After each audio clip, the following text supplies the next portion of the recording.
Welcome to the Gay Buddhist Forum, where teachers from all schools of Buddhism offer their perspectives on the Dharma and its application in modern times, especially for LGBTQI audiences.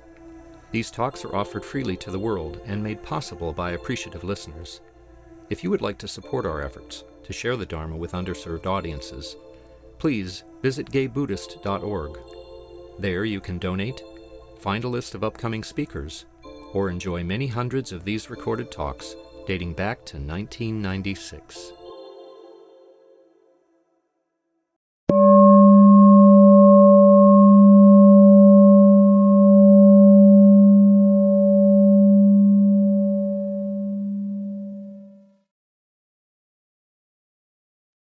Let's start by going around and saying our names. So, my name is Cass. My name is Steve. Matthew. Stefan. Jim. Alma. Michael. Bob. Bill. Robert. I'm Tom. George. Ron.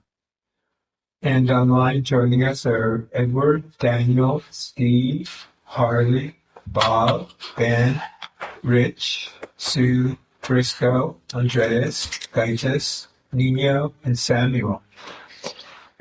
And I'm very pleased to welcome our speaker today, Walt Opie, longtime friend of the Sangha. Walt was introduced to insight meditation in 1993 at Spirit Rock and attended his first residential retreat there in 2005. He is a graduate of the Spirit Rock Community Dharma Leaders Program, the Sati Center Buddhist Chaplaincy Program, and the Insight Meditation Society Teacher Training Program. He leads a monthly sitting group for people in recovery in Berkeley and serves as a volunteer Buddhist facilitator at Solano State Prison in Vacaville. He is president of the Buddhist Recovery Network. More information is available on his website, www.waltopie.com. Welcome, Walt. All right. Well, thank you for that introduction, and I'm happy to be here with you. I'm aware there's a lot going on in San Francisco with the beta breakers today, so thanks for making it. And good to have everybody joining us online. And yeah, I'm just there's so much going on. I'm trying to gather my thoughts here, but thought today I would talk a little bit about impermanence and the perception of impermanence. As we kind of know, the world's constantly changing and not always to our liking. And we have to figure out how to kind of be with that. I was thinking while I was meditating this morning, maybe the best definition of equanimity is simply to be in harmony with the way things are, to not be fighting reality, which doesn't mean we are happy about it, but when we fight things we can't change, we end up suffering. And I also kind of was touched to be invited to speak at this time, knowing that your president, Jeff, passed away not long ago. And he was a friend of mine. I actually had known him for many years in the East Bay from a sitting group that I used to have in Berkeley. It was the first sitting group I ever started. And he used to show up on his motorcycle and attend and correct me when I got something slightly wrong. He was very gentle about it, but it was like he knew as much as I did about the Dharma. So he was a wonderful guy, and I will miss knowing he's out there somewhere. I didn't get to see him that much in the last few years, but I used to see him all the time at a certain point. And I'm sure that it was him that first invited me to this group. So just wanted to acknowledge his passing. And there's a poem that I really love by a poet named Marie Howe. I don't know if you've heard this poem. It's called What the Living Do. And it was dedicated to her. 1989, Hal's brother John died of an AIDS-related illness. And as Hal states in an interview, John's living and dying changed my aesthetic completely. And so the book that she came out with of poems, right, in elegy to John, kind of changed her career. She changed how she wrote poems, and this was the poem that always stood out to me that came from that experience. And so I just thought I would share what the living do. Johnny, the kitchen sink has been clogged for days. Some utensil probably fell down there, and the Drano won't work but smells dangerous, and the crusty dishes have piled up, waiting for the plumber I still haven't called. This is the everyday we spoke of. It's winter again. The sky's a deep, headstrong blue, and the sunlight pours through the open living room windows because the heat's on too high in here, and I can't turn it off. For weeks now, driving or dropping a bag of groceries in the street, the bag breaking, I've been thinking, this is what the living do. And yesterday, hurrying along those wobbly bricks in the Cambridge sidewalk, spilling my coffee down my wrist and sleeve, I thought it again, and again later when buying a hairbrush. This is it. Parking, slamming the car door shut in the cold. What you called that yearning. What you finally gave up. We want the spring to come and the winter to pass. We want whoever to call or not call, a letter, a kiss. We want more and then more of it. But there are moments walking when I catch a glimpse of myself in the window glass, say the window of the corner video store, and I'm gripped by a cherishing so deep for my own blowing hair, chapped face, and unbuttoned coat that I'm speechless. I am living. I remember you. So it's a little dated with the corner video store, but she says, Marie Howe, there's a quote from her. She said, "This might be the most difficult task for us in postmodern life, not to look away from what is actually happening, to put down the iPod and the email and the phone, to look long enough so that we can look through it like a window."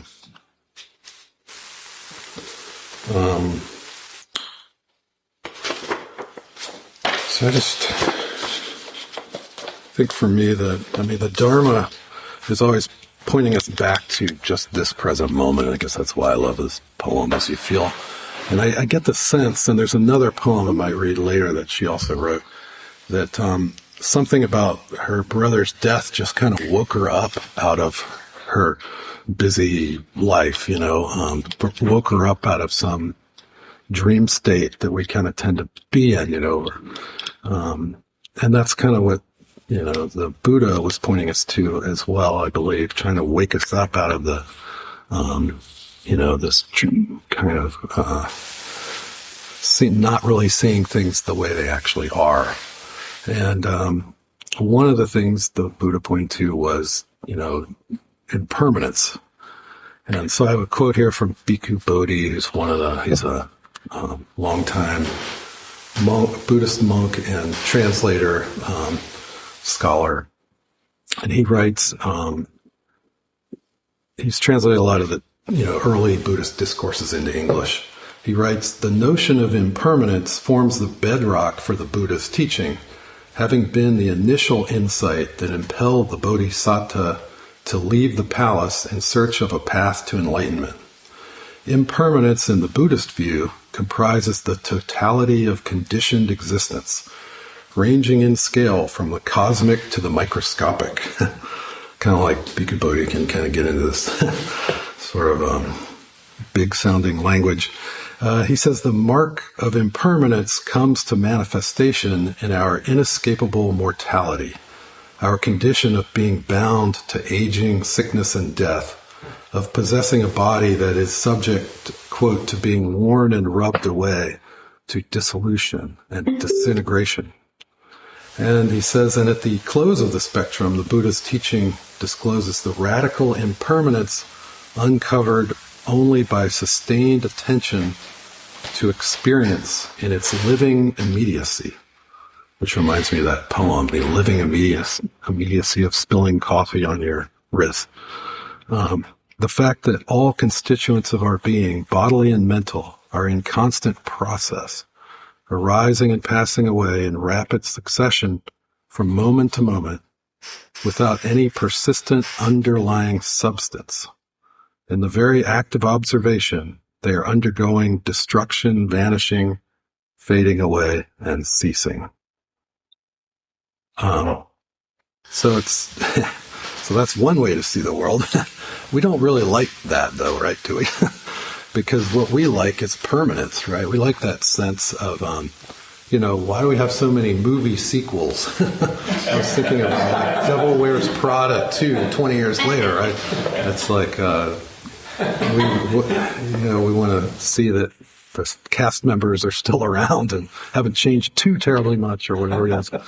And so I've been studying with Bhikkhu Nalio a lot in the past few years. He's another early Buddhist scholar and monastic, originally from Germany, but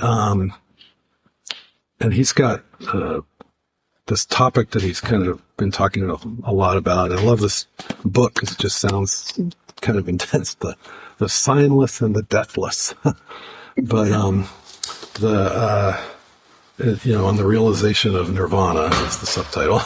The deathless is a synonym for nirvana, but he points out, how the brain, grasps after signs. So the signless is about letting go of this grasping after signs. But what we normally like to do is grasp towards signs. For example, I used to live in Seattle and follow the Seahawks, and I see a Seahawks sweatshirt, and it makes me happy because I'm, used to, just reminds me of that time when I lived there. And so we kind of look for signs, familiar signs, like if we go somewhere we haven't been before, we look for something we can relate to, that kind of thing. And so I just thought I would talk about this a little because I find it interesting and to work with in my own practice. So hopefully get something useful out of this.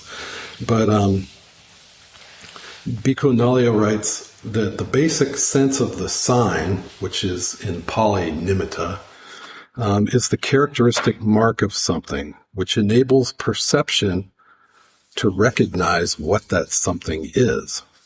Due to its function to cause the arising of a memory or association, the term sign can at times convey a plain causal nuance. Signlessness, in turn, is an intentional abstaining from taking up any sign, a deliberate ignoring of the signposts that experience offers for the purposes of recognition and mental association, a refusal to construct meaning out of the available data provided by the senses. Why would we want to do this? Well, part of it is when you're meditating, it's very beneficial if we can stop picking up signs.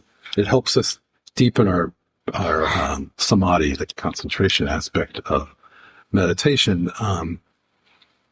For example, if we're meditating and somebody's phone goes off, it's beneficial to it's just a, noise that arises and passes away. We don't have to, curse at the person who forgot to turn their phone off or in our head, That's all extra, right?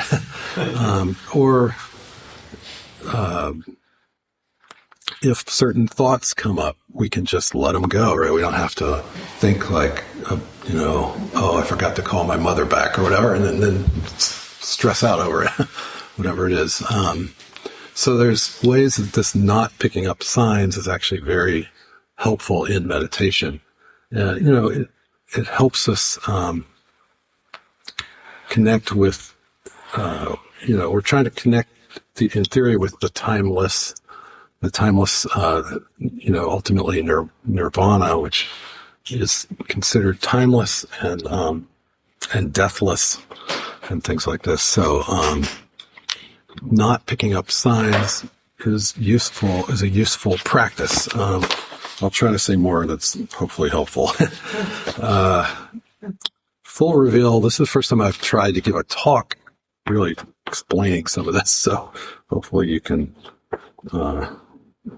get something helpful out of it. But the Bhikkhu Nalaya says one sutta offers this story about signs. There was this guy named Ratapala who had encountered the Buddha, and I think he was pretty young. I get the feeling he's maybe late teens or something in ancient India. And he encounters the Buddha, and he's very inspired by the Buddha's presence, and he wants to become a monk. So he goes to his parents. He goes to the Buddha and says, I love everything you're putting out there. I'd really like to join you and become a monk under you. And the Buddha says, well, do you have your parents' permission? And he says, no. So the Buddha says he has to go back and get his parents' permission to ordain, because it's kind of a big life choice. So the Ratapala goes back to his parents and says, can I please, ordain and follow the Buddha for the rest of my life, basically. And they are horrified. They're like, no, you're our only son. You've had a life of comfort. You've never even known suffering. Why would you need to do this? And so he keeps asking, and they keep refusing. But something about meeting the Buddha has really changed him, and he's very determined. And at some point he lies down on the floor and says, I'm not going to get up until I either die or you say I can go ordain under the Buddha. And they still say no. We're still not. They still try to talk him out of it. So then they bring in some, what do you do in that situation? You call friends, right? They're like, help us figure this out. And the friends actually convince the parents to let him ordain. They say, well, even after he ordains, you'll still see him. He can still visit you. And so they finally agree, and then he ordains, and he goes off and he practices diligently, and the commentaries say for maybe 12 years. And at some point he becomes an arahant. He's practicing really seriously, and he becomes enlightened. And then he decides it's time to go see his parents. And so they haven't seen him for 12 years. And his father it sounds like if I'm interpreting this right, his father's getting a haircut on the porch of the house where he grew up. So, that's in our terms. It's somehow. So his father's getting his hair done or something, and he sees this monk coming way off in the distance. And his first thought is, oh, there's one of those monks that took my son away from me. And he starts verbally abusing the guy before even realizing it's his own son. And he basically doesn't recognize his own son. You have to imagine that the son had left 12 years before with a beard and long hair and, looked younger and was wearing different clothes. Now he's in robes, shaved head and all that, carrying a bowl. So the father doesn't even recognize him. And then, so somehow he goes around to the back of the house, and there's a servant woman throwing some porridge out. And he says, well, if you're throwing that food out, could you just put it in my begging bowl so I could have some lunch? So he has to get close enough for her to do that. And then she looks at his hands and his feet, supposedly, and recognizes it as the son of the household. And so then she announces to everybody in the house, hey, your son's back. And then he talks to his parents, who they're happy to see him, but it's not super great because they still aren't happy with the situation. But the Bhikkhu Analayo writes about this, that the servant woman's act of recognition was based on taking up the sign of his hands and feet, as well as his voice, apparently. And so just a sense of how signs work. And this episode conveys that the basic working mechanism of recognition trains the mind to be on the lookout for what is relatively permanent, simply because features less amenable to change work better for purposes of identification. A sign stands for permanence. It has to remain unchanged until one returns to recognize it. And in this way, a tendency to ignore or overlook the fact of impermanence is in a way built into the very way perception appraises the world, Bhikkhu Nali writes. Due to the tendency of overlooking the impact of impermanence, every successful act of recognition can strengthen the mistaken impression that there's something permanent in things. Hence, there's a need for intentionally directing attention to the aspect of change to counterbalance this tendency. And then he says, countering this tendency to perceive as permanent what is changing must be a central reason why contemplation of impermanence features so often in the early discourses as a particularly commendable form of cultivating liberating insight. So this is, because we hear a lot about impermanence if you look into the Buddhist teachings, and sometimes it might start to feel a little depressing or something, but and it's not to say that we should only look at impermanence either, but it's just, as he says, it's a way to build a counterbalance. So we're not, because we can be so easily thrown off when things change that we didn't want or didn't expect to change. I really love buckwheat crepes, and there used to be that restaurant Ticus at 16th in Valencia, and I used to just go there regularly. They had savory crepes and sweet crepes for dessert, and it was just like my happy place. And then all of a sudden they announced we're closing. I just remember, no, you can't. There's no other place to get these kind of buckwheat crepes. So I had to figure out how to make them myself. But it was just interesting. This happens all the time. In the world, and but we can kind of really suffer when we're thrown by oh no, another thing closed or changed that I wasn't expecting.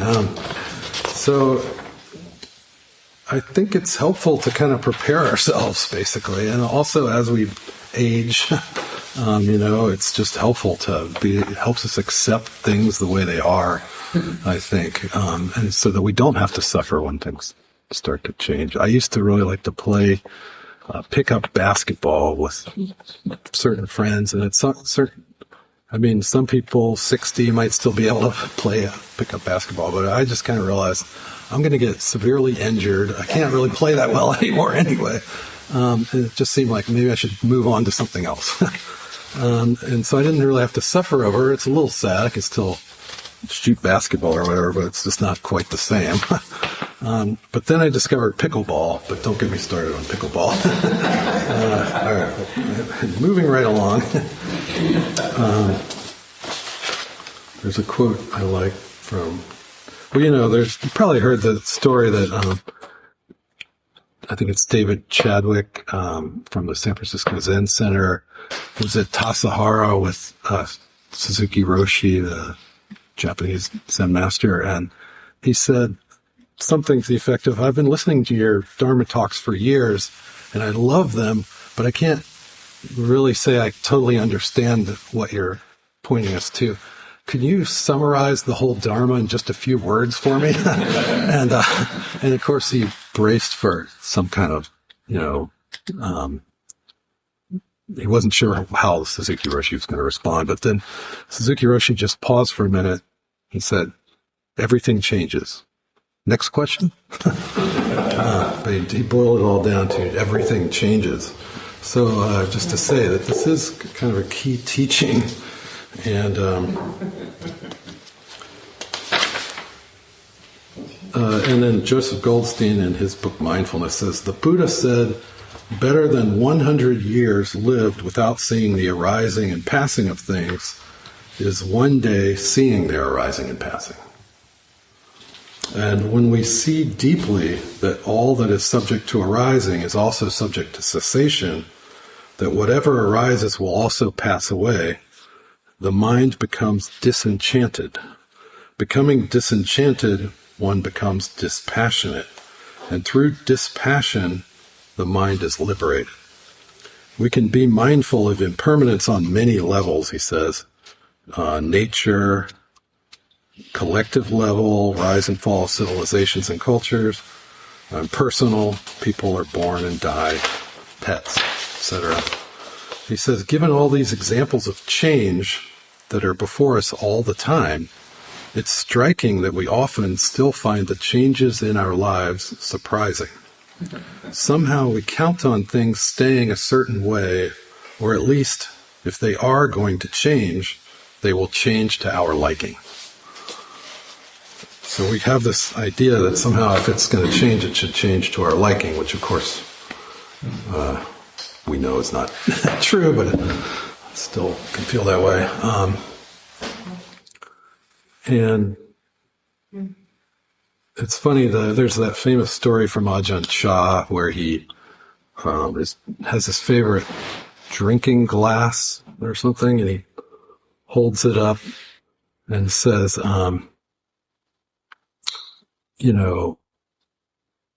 that basically, he says, I really love this glass, and you might say, I hope it never breaks.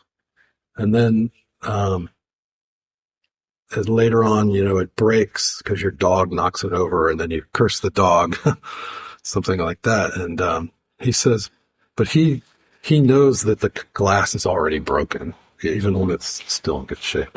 And it's funny because my wife and I were taking some watermelon to our daughter's school recently, and we pulled down this decorative bowl that we hadn't used in a long time. That's, I think, is really beautiful, but it occurred to me, this could easily get broken today, right? It's like, and so I was thinking of that story. This is already broken, and then I'm holding it while we're driving, and it's full of watermelon.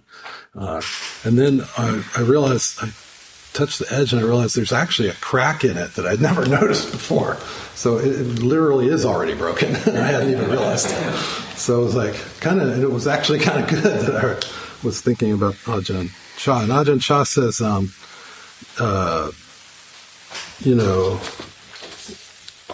he just has this interesting way of describing it here that I didn't remember this part of it. He says, I really love this glass, and I hope it never breaks. And then later it breaks. And we get upset. And he says, why is this? Why do we get upset? And he says, you've made a dam without a spillway. The only thing the dam can do is burst, right? When you make a dam, you must make a spillway also. When the water rises up too high, it can flow off safely. You have to have a safety valve like this. Impermanence is the safety valve of the noble ones. If you have this safety valve, you will be at peace. And I think that's kind of a nice way to put it, So this teaching on impermanence is kind of our safety valve. Maybe that's a better way to look at it. And let's see. I want to share.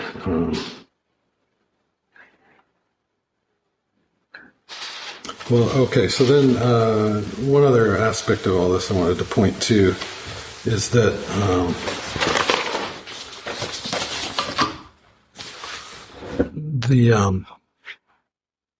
the nature of perception, Bhikkhu Analayo writes, also comes up in the context of a set of similes which illustrate each of the five aggregates. The five aggregates are name and form, materiality in the world,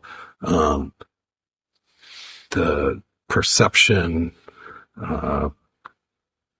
conceptual thought, consciousness, I should have written those down because now I'm blanking all of them. But the key here is that the perception, which is one of the aggregates, is the simile is that it's comparable to a mirage. It projects something else on top of what is actually there. So, perception is, there's a sign, there's something that happens, and then there's the perception of it and how we label it. So the father in that story labeled, his perception was one of those darn monks that took my son away, but then the servant recognized, oh, this is actually the son having returned. I recognize those hands and those feet and that voice. So he says that what this is all pointing to is practicing bare awareness. So mindfulness in the form of bare awareness. This is how we can, this is where the practice part comes in. A major tool, Anelia says, for becoming aware of the construction of experience is mindfulness, especially in a role that could, probably the best term would be bare awareness. And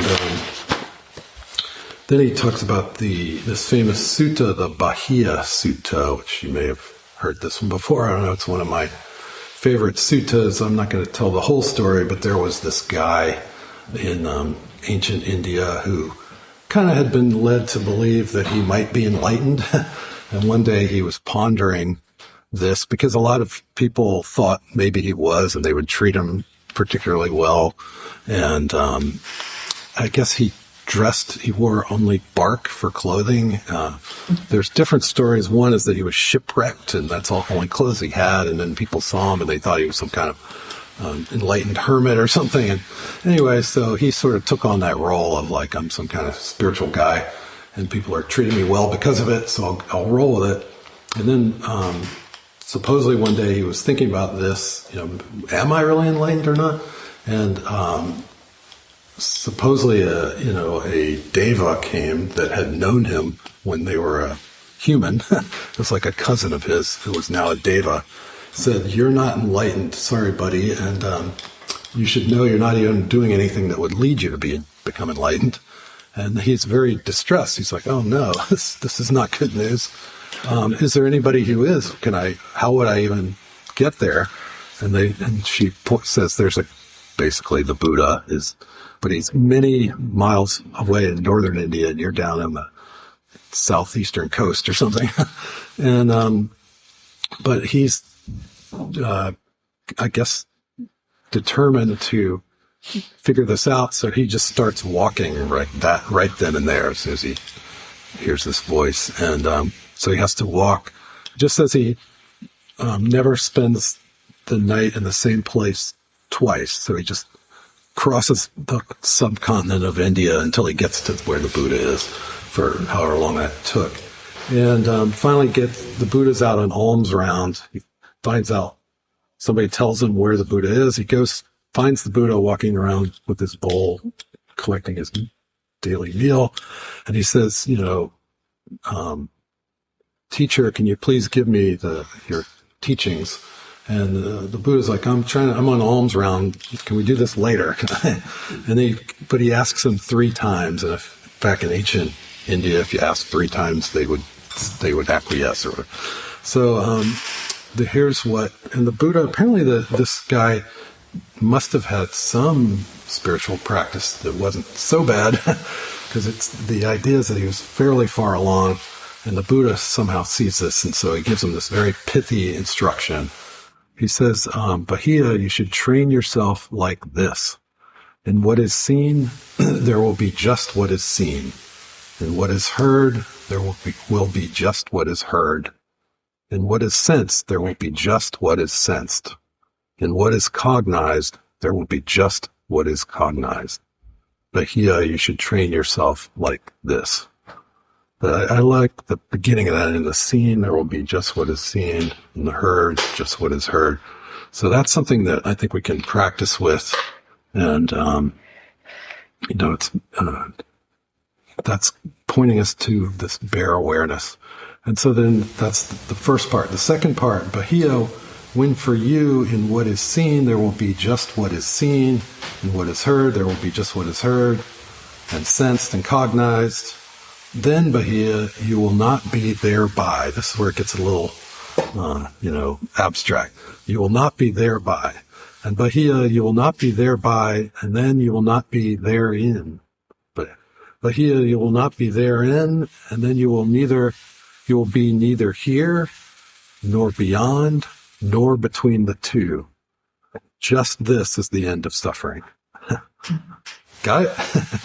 But I realize that's a little abstract. But and it's one of these things where you kind of have to probably read it on your own if you're interested, and think about it some more. But just this idea that we're always picking up signs and identifying with everything and relating to it, and this is kind of letting a lot of that go and just being fully here.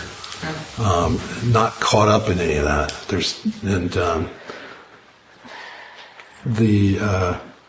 Nalio writes, the task is not only to avoid clinging to any evaluative sign that could trigger unwholesome mental reactions, but also to remain with bare experience as such. Just seeing what is actually being seen without adding any further elaboration to that. This points to a bare noting of what is being perceived, leaving a sustained pause before taking any further step in the mental realm, in particular avoiding any reification of what is experienced. And so he talks about this as adopting the attitude of an uninvolved observer. One is no longer carried away by whatever is perceived. This limits any identification with the sense, like the sight, its object, and their interaction, leading to increasing degrees of freedom and stepping out of dukkha. So we're, neither here nor beyond, nor between the two. And this is one of those things where it's hard to talk about, but when you experience it, you can have this kind of beautiful moment of like, that's what they were talking about. Mm-hmm. So it is a little tricky to try to point to, but I do think that it's worth exploring. And it's interesting, there was another poem I mentioned by Marie Howe related to her brother, and it's called The Gate. And it's pretty short. And she writes, I had no idea that the gate I would step through to finally enter this world would be the space my brother's body made. He was a little taller than me, a young man, but grown himself by then, done at 28, having folded every sheet, rinsed every glass. He would never rinsed every glass he would ever rinse under the cold and running water. This is what you have been waiting for, he used to say to me. And I'd say, what? And he'd say, this, holding up my cheese and mustard sandwich. And I'd say, what? And he'd say, this, sort of looking around. To me, that's kind of, he's pointing to the same thing that what I was also pointing to, so just waking up and being here with this, whatever it is. And I like this idea, this is what you've been waiting for. It's whatever's happening, right? This is it. Your cheese and mustard sandwich. I realize this is a little bit abstract, but and I do think poetry is kind of one way we get to, poetry is often, I think, pointing us in this direction, to just be here with whatever's happening.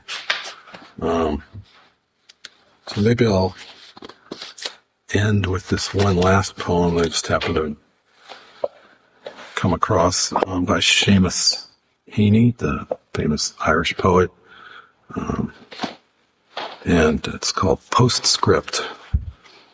And he writes, and sometime make the time to drive out west into County Clare, along the flaggy shore, in September or October, when the wind and the light are working off each other, so that the ocean on one side is wild with foam and glitter, and inland among stones, the surface of a slate-gray lake is lit by the earthed lightning of a flock of swans, their feathers ruffed and ruffling, white on white, their fully grown headstrong-looking heads tucked or cresting or busy underwater. Useless to think you'll park and capture it more thoroughly. You are neither here nor there. A hurry through which known and strange things pass, as big soft buffetings come at the car sideways, and catch the heart off guard, and blow it open. A hurry through which known and strange things pass, as big soft buffetings come at the car sideways, and catch the heart off guard, and blow it open. And of course, I had to read it when I read the line, "You are neither here nor there," which is, sounds like he's been reading some Buddhism, although to my knowledge he wasn't a Buddhist or anything. So I think that's a place to leave it. Thank you for listening, your kind attention today. And then I think we usually have a few minutes for any questions or sharings. Happy to talk about this more, or talk about anything you want to talk about, really. Yes. Hey, Walt, thank you. The one thing that occurred to me overall was this idea of not getting lost in perceptions and interpretations, not getting lost in our interpretations, because I think that's really what a lot of what you talked about spoke to. And it reminds me that the Buddha talked about ignorance being the lack of really understanding the way things are. Not book ignorance, but not accepting reality as it is. And so, that's kind of my takeaway. What it really boils down to is don't get lost in the interpretations. Yeah, thank you. I agree with that.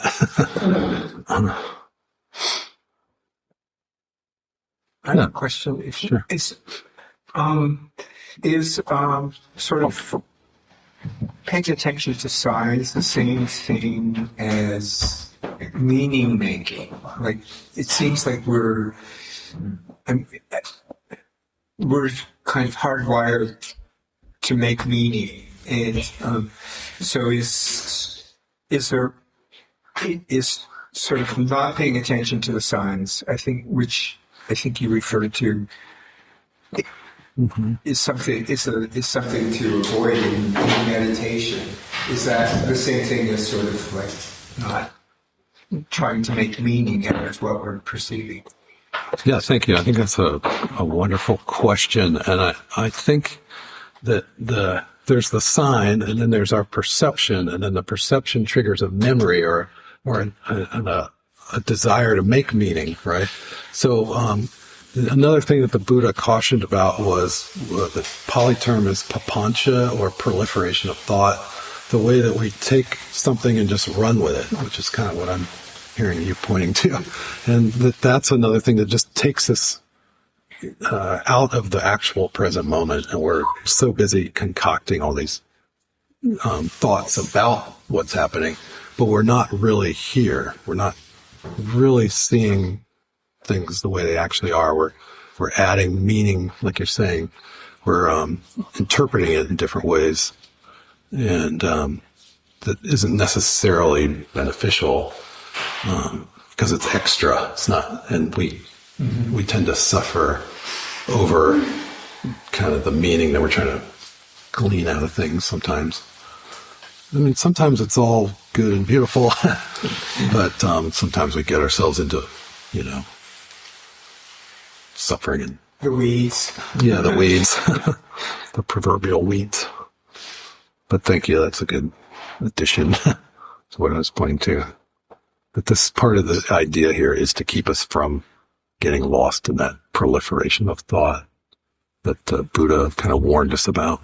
And in particular, when what's being triggered is our unwholesome tendencies, unwholesome habits of, greed, aversion, and delusion kind of thing. Mm. So it's like, I could mention, we can mention certain politicians or something. We can all go into ill will or something, But it's kind of, but what's really happening right here, right now, in this room, not, so yeah, it's kind of cautionary. Yeah, thank you for bringing that up. It's kind of a nuanced thing to talk about, but I find it really interesting how we perceive things and what we do with it. And part of mindfulness is about exploring this terrain, I think. All right. And watching the process. Yeah. Watching the process rather than getting caught and adding our own stuff to it. And meing, doing a lot of selfing. I mean, another thing this is pointing to is letting the selfing die down. I'd like to, sometimes we hear about not self or no self or something, but the real issue is that the less selfing we're doing, the less suffering we're doing.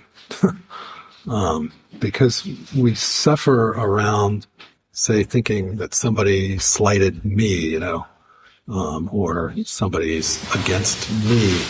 And a lot of times they're just acting out of their own delusion that has nothing to do with us.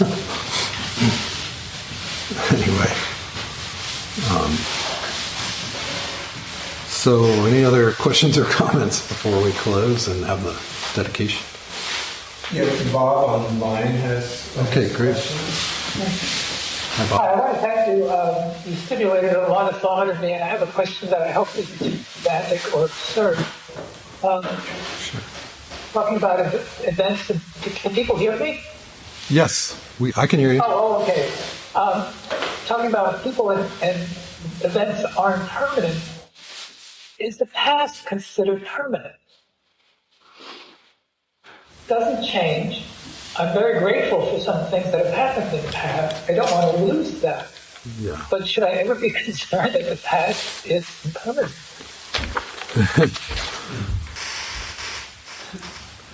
Well, there's a poem. There's a Buddhist poem called "An Auspicious Day," and it says, "Don't chase the past or long for the future. The past is left behind. The future is not yet reached. Have insight into whatever phenomenon is present, right where it is, not faltering and not agitated. By knowing whatever is present, one develops the mind."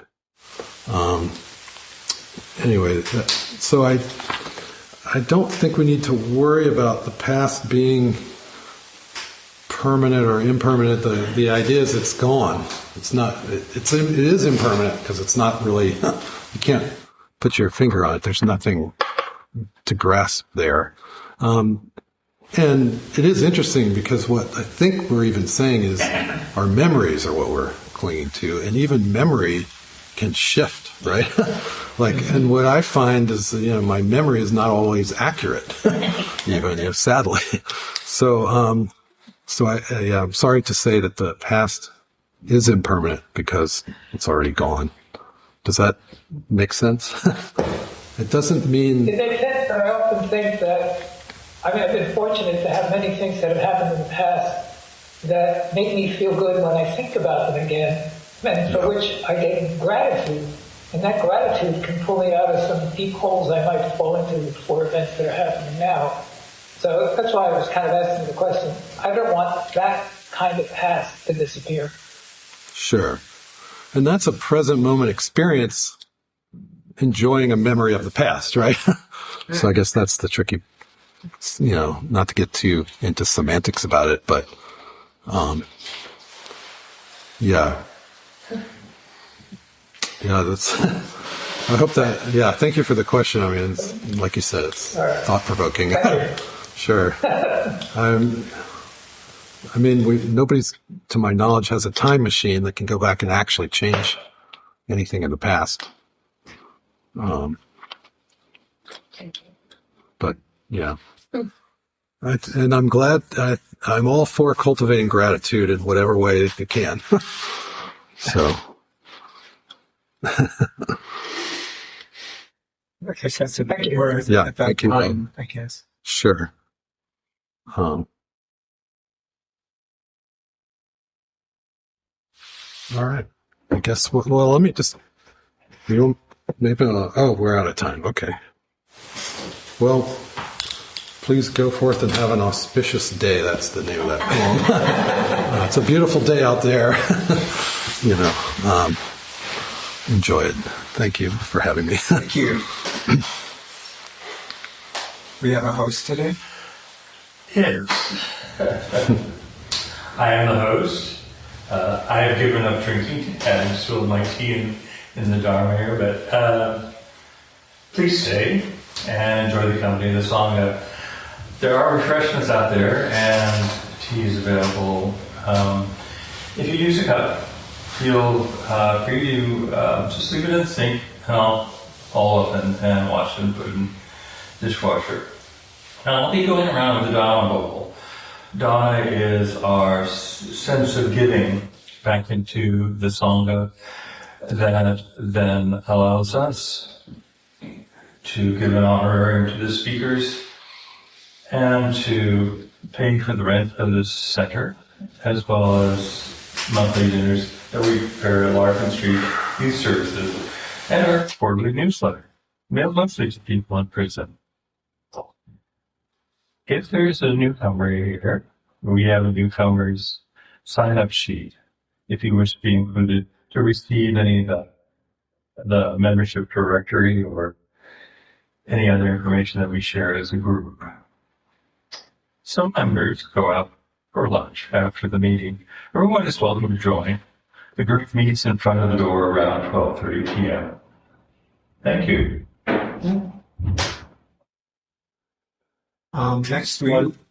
And the newsletter mailing will be the last Sunday, so the 31st. Okay. So be here for that. Yes, please. It's usually at least 10 people. Yeah.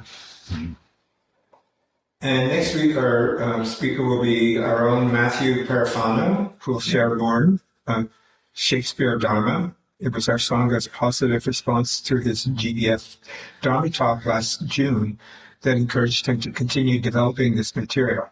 Matthew will offer his personal insights into how Shakespeare's plays and sonnets connect to the Dharma as a source of wisdom, truth, and refuge. And can I, as treasurer, can I just encourage people to, if you're getting rid of any extraneous items and they're able to be recycled, please donate them to Community Thrift and name Gay Buddhist as the recipient of a share of the proceeds. I mean, we recently got a check for $700+ so it really does help us if you could do that. And we could always use more volunteers, especially during the summer when some of our usual people are going to be away. So if you're able to volunteer in any capacity as a host or helping set up the tech, please see me during the social hour. Jim.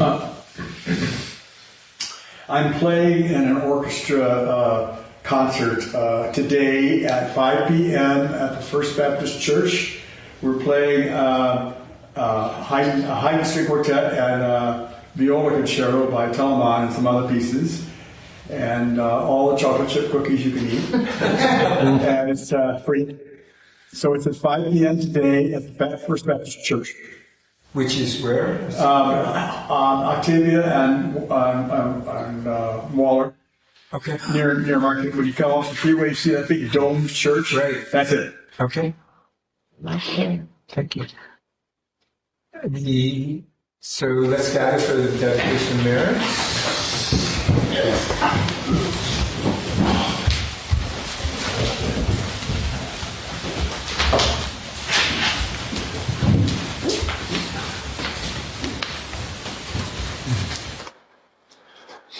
By the power and truth of this practice, may all beings have happiness and the causes of happiness.